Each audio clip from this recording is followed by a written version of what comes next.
नमस्कार मितुल। नमस्कार जी। आप हमारे अनस्टॉपेबल मीट की रौनक हैं, जान है। सेरेब्रल पॉलिसी, कैंसर, माँ के चले जाना, किसी भी चीज ने आपको अपने सपने जीने से रोका नहीं। आपने अपनी जिंदगी एक योद्धा की तरह जी है। मितुल, हमारे ग्रुप में तो आपको सब जानते हैं, पर आज इंडिया और इंडिया से बाहर भी सब लोग आपके बारे में जानना चाहते हैं। प्लीज आप अपने आप को इंट्रोड्यूस करिए। नमस्ते, नमस्कार। मेरा नाम मितुल मेहरा है और मैं एक सेरिब्रल पॉलिसी चाइल्ड चाइल्ड हूँ जिसने अपना बचपन बहुत पहले 1986 में मेरा जन्म हुआ और मैं पहले एक नॉर्मल स्कूल में गया। चार चार साल 5 साल का होने तक न 6 साल का होने तक मुझे और मेरे परिवार को सेरिब्रल पॉलिसी सेरिब्रल पॉलिसी एक कंडीशन है, लेकिन सेरिब्रल पॉलिसी उस वक्त समाज में एक बीमारी की तरह समझी समझी जाती थी। 1992 में 1992 में मेरे को और मेरे परिवार को ऐसा सेनाई नाम की संस्था के बारे में पता चला और 16 जुलाई 1992 को हमने वहाँ प्रवेश किया होम मैनेजमेंट में।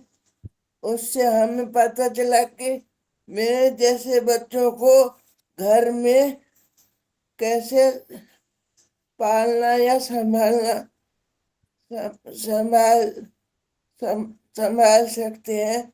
हमारे मम्मी पापा और सब परिवार के लोग कैसे संभाल सकते हैं और घर में बच्चे को क्या क्या सपोर्ट चाहिए। खाने में दिक्कत है तो खाना खिलाते थे अपने हाथ से। और धीरे धीरे मेरे को अपने आप खाने की आदत लग गई, आदत पड़ गई। फिर 1992 1993 फिर 1992 से लेकर 1994 जब मैं फर्स्ट स्टैंडर्ड में आया नीचे और मैनेजमेंट से नीचे ग्राउंड फ्लोर पे फर्स्ट स्टैंडर्ड की क्लासेस चलती थी। उसमें मैंने इंग्लिश, मैथमेटिक्स और हिंदी और बाकी सब जनरल सब्जेक्ट्स पढ़े। आदि में ही उस वक्त जिसको ऐसा नहीं कहा जाता था, 10 राष्ट्रीय सोसाइटी ऑफ नॉर्दर्न इंडिया। बहुत बढ़िया मितुल। आपकी एजुकेशन, पढ़ाई शुरू हुई एसएसएनआई स्कूल में, और आपका ये सफर आगे जाकर आपने कैसे तय किया? आप कैसे कॉलेज गए और कहाँ आपने पढ़ाई की, अपनी ग्रेजुएशन की? प्लीज हमारे सब दोस्तों के साथ शेयर करिए। 1994 में तो फर्स्ट स्टैंडर्ड में मेरा एडमिशन हुआ। उसके बाद क्लास 9 तक मैंने वहीं ऐसे ऐसे उस वक्त आदि के नाम से action for ability development and inclusion के नाम से आदि नाम से SSNI का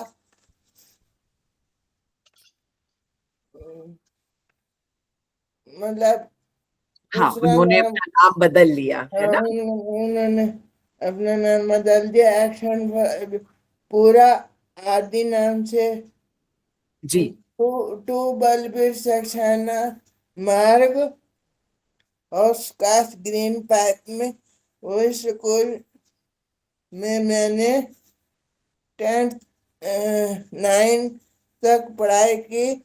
उसके बाद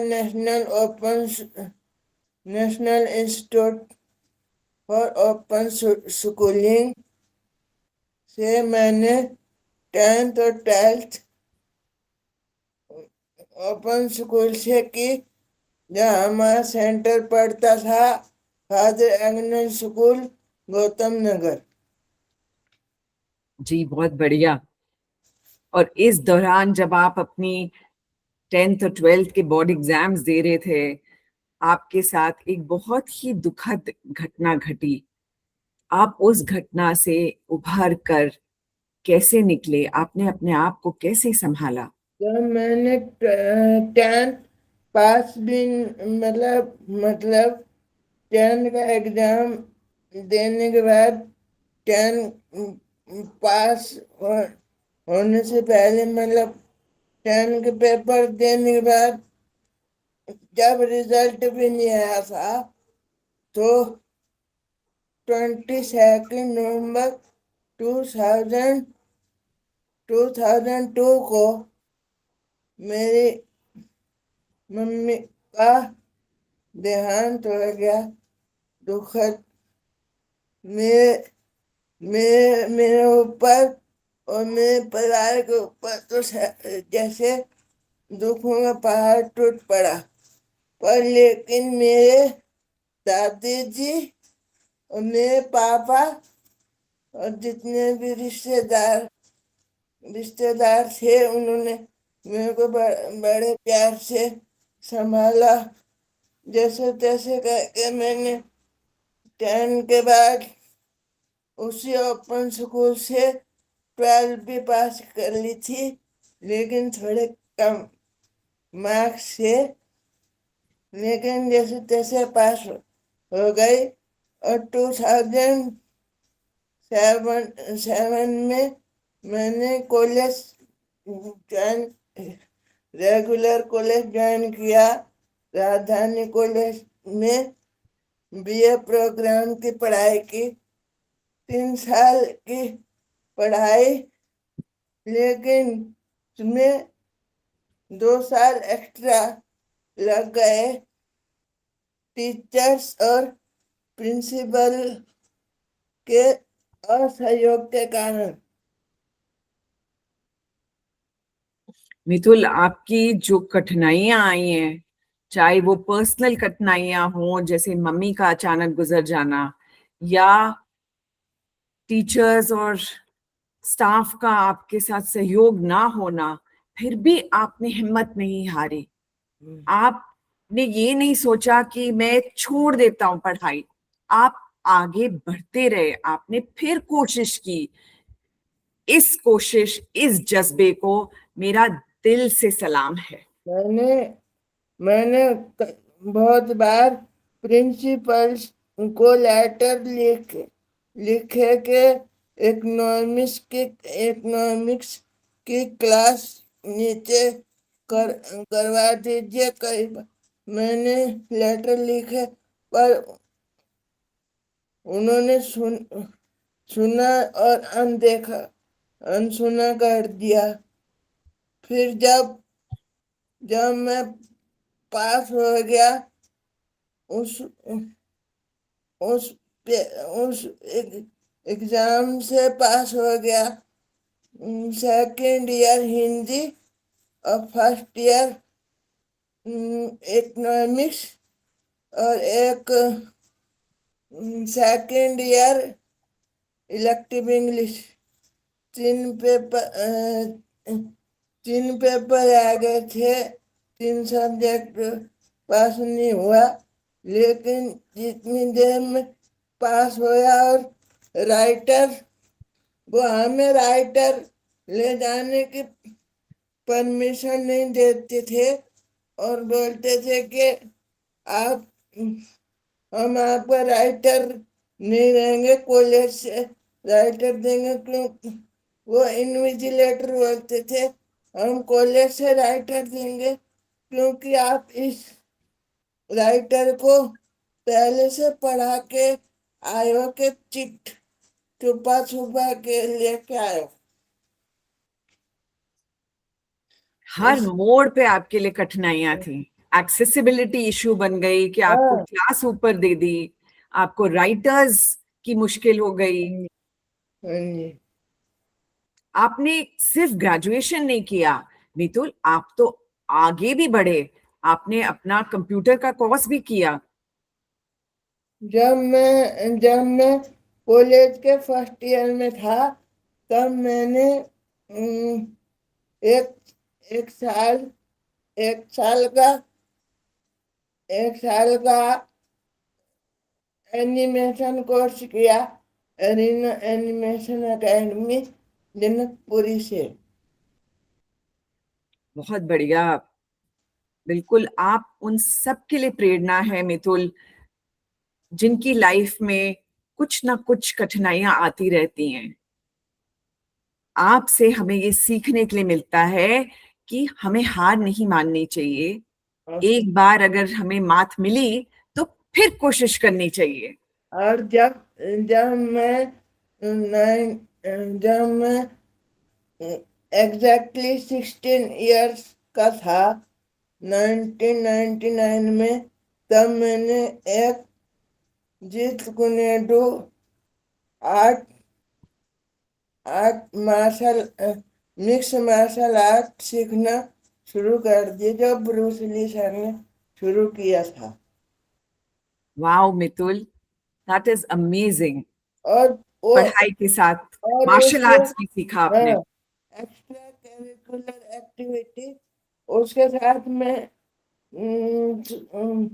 मेरा वेट भी थोड़ा कम हुआ, और उसके साथ फिजिकल एक्सरसाइज, फिजियोथेरेपी भी होने लगी। ऐसा।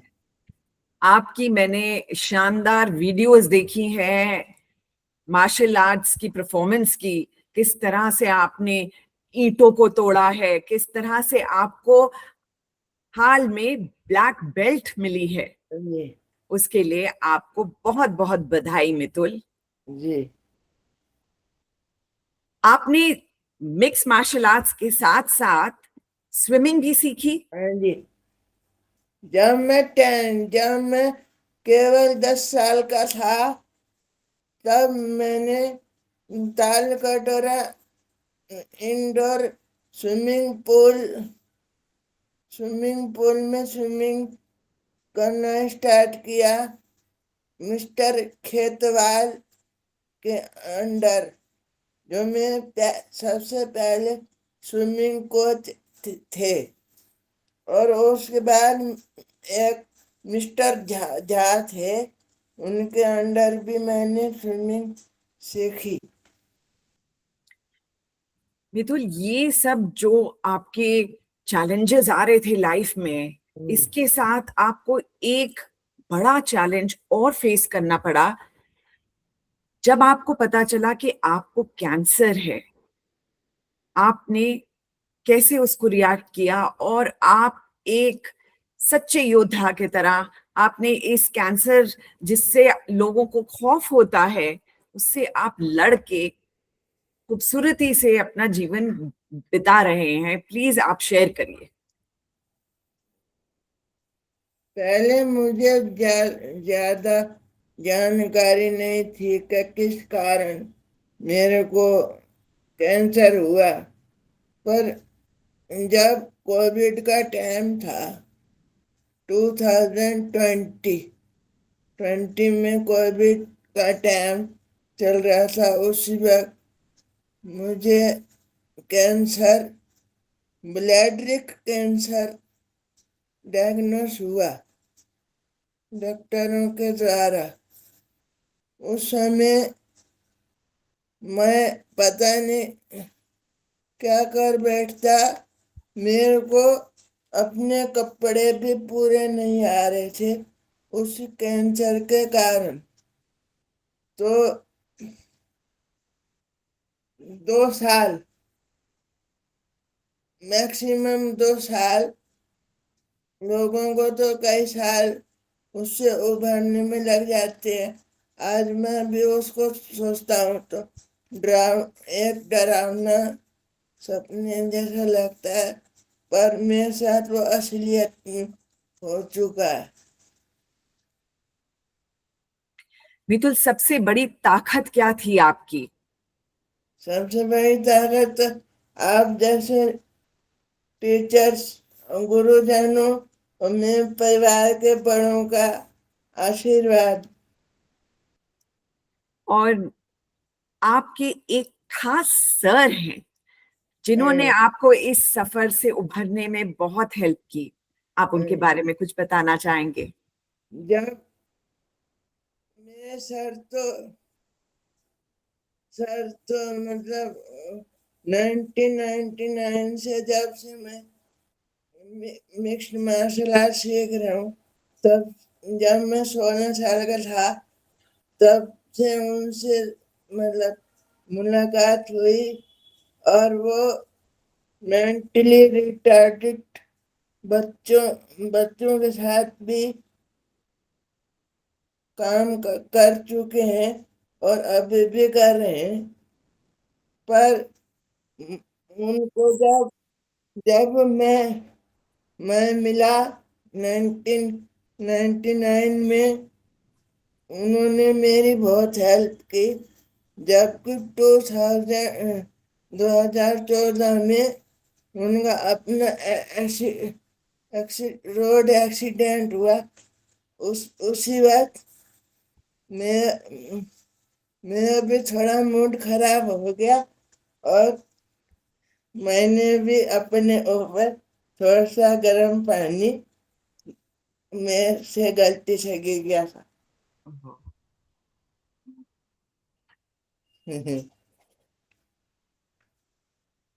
क्योंकि क्योंकि जो एसएससी के एग्जाम होते हैं, मैं एक बार कड़कड़डुमा कोर्ट के रास्ते में देने गया वो एग्जाम।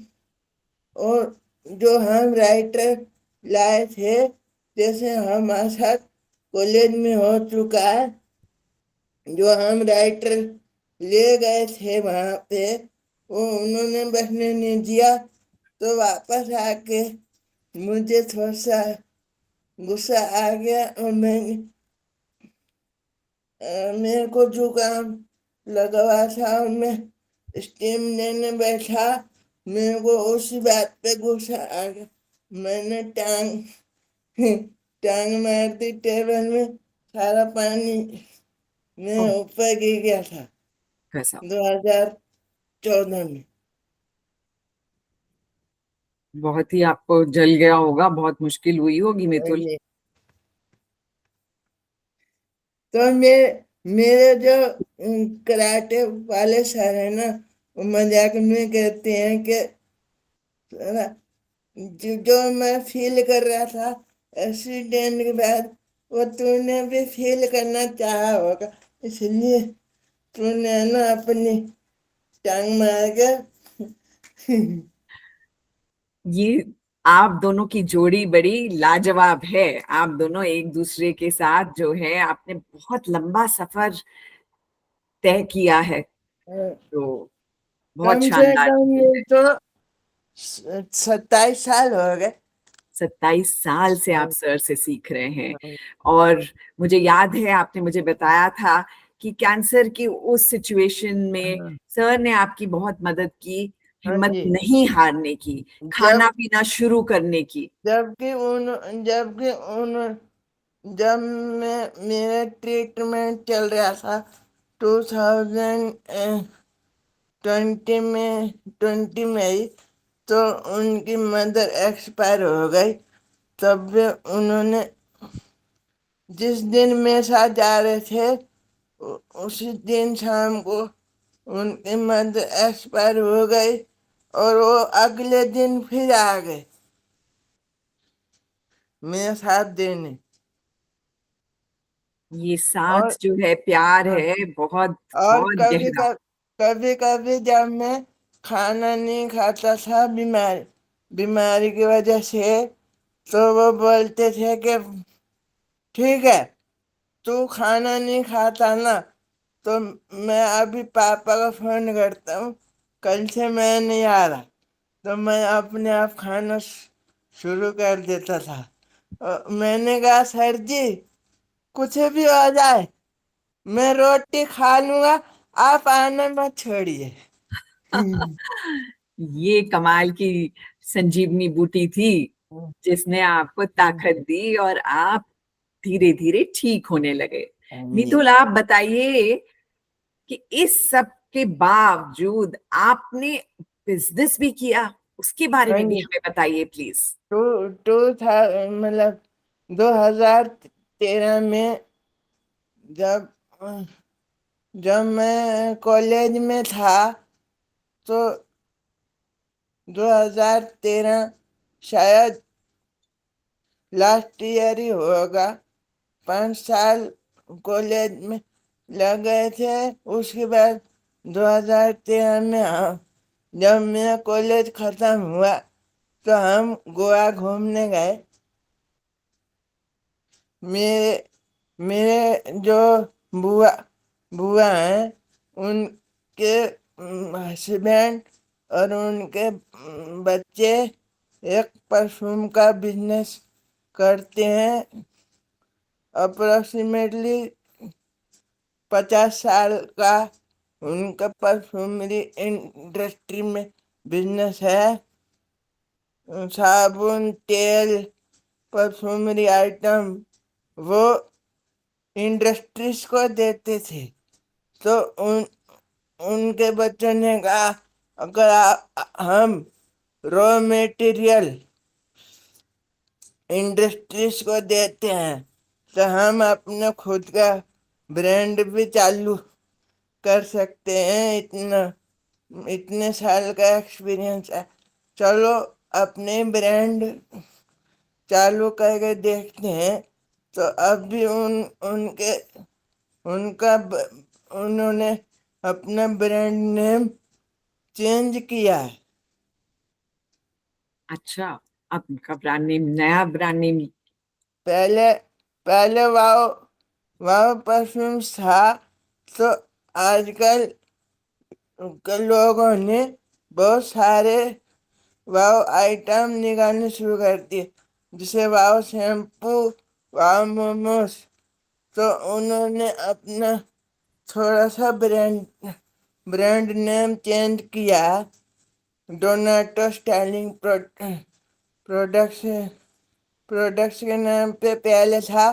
तो उन्होंने डोनाटो वर्ल्ड वर्ल्ड से नया नए स्टाइल के वुड परफ्यूम्स निकालने चालू कर दिए 2023 से। Wonderful, wish them all the best Mitul. और आप तो उनकी फ्रेंचाइजी हाँ संभालते हैं जी, दिल्ली में? मैं यहाँ दिल्ली में उनका सेल्स मैनेजर हूँ। Wonderful, congratulations Mitul. हर पड़ाव पे आपने मुझे इंस्पायर किया है। जब मुझे लगता है हाँ मैं मितुल को जानती हूँ, तब मुझे पता चलता है एक और नई चीज है मितुल के बारे एक में। एक एक लेडी मेरे घर पे आई थी। वो वो मेरी सिचुएशन के साथ अपनी सिचुएशन कंपेयर करने लगी, कि वो बोली, मेरा भी एक हैंडीकैप बच्चा है, उसको मैं संभाल नहीं सकती, मुझे बहुत परेशानी होती है उसे संभालने की, तो उसे संभालने में। तो मैंने कहा, मेरे को देखो मैं कैसे संभालूं अपने आप को। तो अना रोने लग गई अपनी सिचुएशन देख के। बिल्कुल बिल्कुल मितुल। मतलब अपनी सिचुएशन मेरे साथ कंपेयर करके, भाई ये कैसे इतना बढ़ रहा और मुश्किलों को कैसे मतलब सहन कर रहा है। हर मुश्किल से आप हंस के निकले भी हैं, आगे बढ़े हैं। आपका बीच बीच में चेहरा, हाँ, सच अ हैंडसम यंग मैन या मितुल। हम आपको पूरा देखना चाहते हैं, है ना। जी। आप हमारे अनस्टॉपेबल की जान है, मैं हमेशा कहती हूँ। आप रौनक लेके आते हैं वो अनस्टॉपेबल तो टीम में। वो तो आप गाने गाते हैं। देखिए देखिए रंजना जी, आप मेरी पहले पहले गुरु गुरु माता रह चुकी हैं स्कूल में। अब बोलूं तो गलत नहीं होगा, लेकिन गुरु से शिष्य की इतनी भी प्रशंसा शिष्य से सहन नहीं होती कभी कभी। मितुल, आपसे हम सब सीखते हैं कि हंस के हर कदम जिंदगी का कैसे आगे बढ़ना है। Thank you so much Mitul, आप हमारे साथ आए। आप हमारे दर्शकों को क्या कहना चाहेंगे जाते जाते, कुछ आप अपने अंदाज में दर्शकों के लिए। मेरे अंदाज में तो यही है कि मैं थोड़ा सा बचपन से ही हनुमान जी का भक्त हूँ। मैं मैं पहले पहले हनुमान जी से दोस्त मित्रता में दादाजी ने कराई थी। और 2007 में ही एक हनुमान मंदिर है यहाँ पूसा पचकुया रोड के साइड में, करोल बाग में। पचकुया रोड में एक 108 हनुमान 108 संकट मोचन धाम है, कनॉट प्लेस में। आप कभी आइए, मैं दर्शन कराऊंगा वहाँ के। जब मैं पहली बार गया था तो वहाँ वहाँ के संस्था संस्थापक थे मेरी थोड़ी जान पहचान कराई, आनंद सर ने, जो मेरे कराटे के इंस्ट्रक्टर हैं। और वहाँ के संस्थापक के 3 बार पैर चरण छुए, तब से उन्होंने मेरे को अपना शिष्य बना लिया था। बहुत बढ़िया। हनुमान जी का आशीर्वाद मितुल आप पर सदा बना रहे। मैं मैं तो ये कहना चाहूंगा कि आप किसी भी स्थिति पे, मैं आपके दर्शकों से और अपने दर्शकों से यह कहना चाहूंगा, आप किसी भी स्थिति में भगवान जी को मत भूलिए। किसी भी स्थिति में हो, राम नाम या कोई भी ऐसे मन मन में करते रहिए जब तो अपने ऊपर न सही, भगवान के ऊपर भरोसा रखिए। कभी न कभी दुख के बादल छटेंगे और सुख का सूरज निकलेगा। बहुत बढ़िया बात की मितुल। हमें हर स्थिति में आस्था रखनी चाहिए। We should never lose hope. हमें कभी आशा नहीं रोक छोड़नी चाहिए। और बहुत ही सुंदर ढंग से कहा आपने मितुल, थैंक यू। कभी न कभी सुख का सूरज निकलेगा. Don't lose hope. वंडरफुल. कभी ना कभी सूरज सुख का हर एक आंगन में चमकेगा. इसी के साथ हम मितुल को थैंक यू कहना चाहेंगे. Thank you so much Mitul. Wish you all the best. Lots of love to you and good wishes. Thank you. Thank you very much.